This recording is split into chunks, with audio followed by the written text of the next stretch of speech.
Welcome back to the Couple Binders channel. I am Lucy and this is my husband, Ronald. If you missed our former video, we made 14 years on 1st May. So in our most previous video, we talked about the uniqueness of each person. When you choose a spouse, they come with their own uniqueness. And today we want to talk about one of those aspects that really makes them unique, their family background. Not just family background, it is how they were raised, how they were socialized, in their early years, and the cultures that have been formed around their families. And how that impacts them even as they come into marriage. I remember there was a time my lady was giving us a story. It's one of those seminars that we've had before.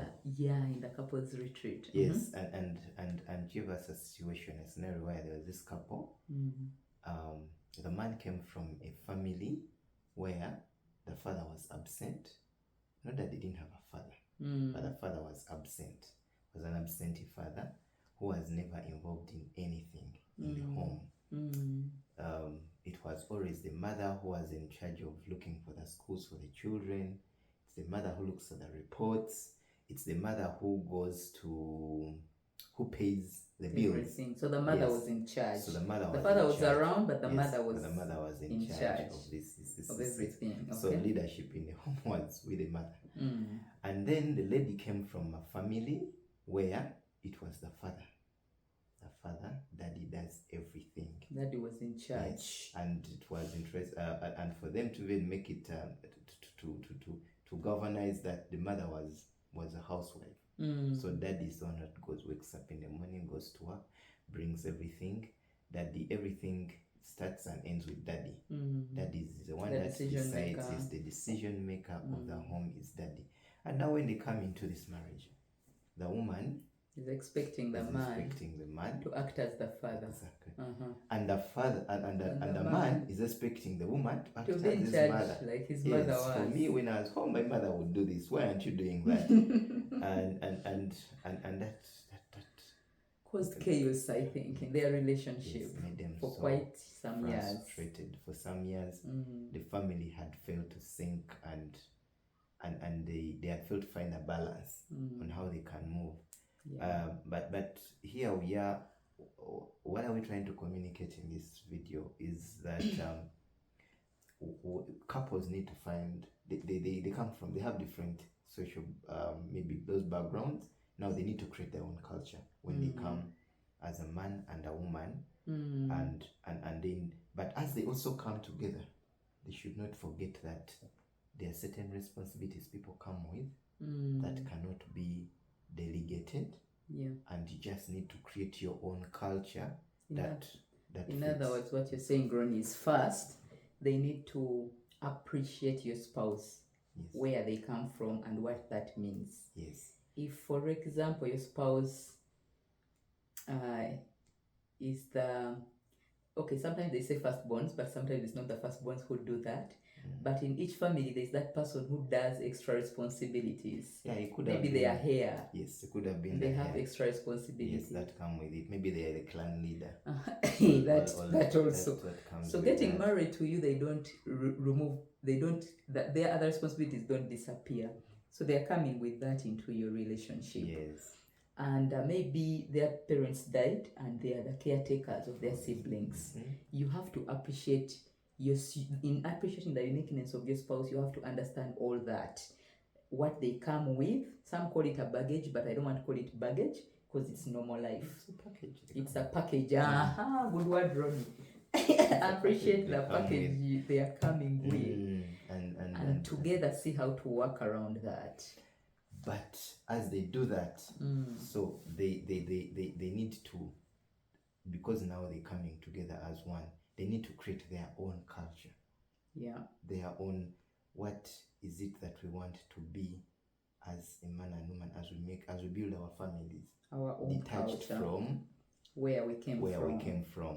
So because now you're marrying two, it's like you're marrying two families in one, but now you need to create one where the uniqueness that the other one came with, and that you come with as a man, and that a woman comes with, is not totally lost, but you tapping into that. You intermingle them. Yes. You marry them. Yes. And see how to work around them. Marriage may not really be that thing, but it's like you're trying to create a hybrid. Yes. Out of that, and you create something beautiful out of it that works for both of you. That speaks to now the current situation. Yes. So.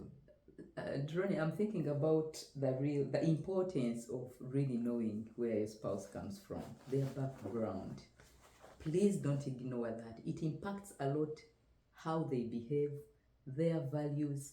This doesn't mean that if someone's background, you find something that is not the ideal, you leave them. No, but your understanding of that thing will help you in approaching it better. And it starts even from small things. But also sometimes the person themselves, they don't understand that background of their background is the one that's bringing issues. Yes. So while I understand my spouse's background, I need to also appreciate mine and what it brings on the table, and how it's either building or breaking us, so that I know that I need to adjust my ways in this and this way. Yes. That's the thing. Can I share something that disturbed me until I analyzed it from your family? What? Let me tell you, it's a small example. Is there such a thing as a small example? But anyway, I want to show you how family background can be impactful even in what you call small things. Now, I grew up in a family where our father and our mother, they hug. When you go home, you've witnessed it. You're welcomed with a hug by my father, my mother can't hug you because of culture, but trust me, if she could hug you. So you see her hugging others. We express that physical. Huggy people. We are hugging. you call us huggy Ronnie. Yeah. So now, and coming into marriage, I thought that's the norm. You meet people, hug them, greet them. This dear beloved husband of mine, it's not huggy as he calls it. He's learning. These years of marriage have taught you. But it used to bother me a lot why you wouldn't easily just come hug. Actually, I wouldn't hug. You wouldn't hug. It was such a bother for me who wanted the physical just give people on the side like this. Until I noticed it from their home that when we go to visit, they love each other, but they don't express it like that. They don't huggy. They're not huggy. My sisters-in-law, don't shoot me, but I wish you could. Anyway, so understanding that and witnessing it made me appreciate Ronnie's challenge more.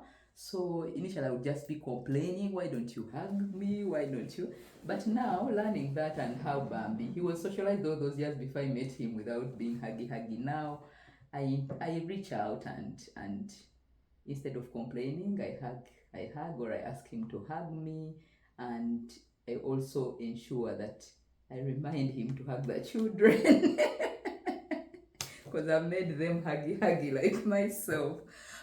I'm giving that example so that you can see that even from small things you call as small, when you witness your spouse's family background, you will see them there, and it will help you to appreciate them better and to see how to work around that. Yeah. That's what we had for you today. Huggy. I'm going to tell my mother. Please follow us. Father, that's what you call us. Okay, see you.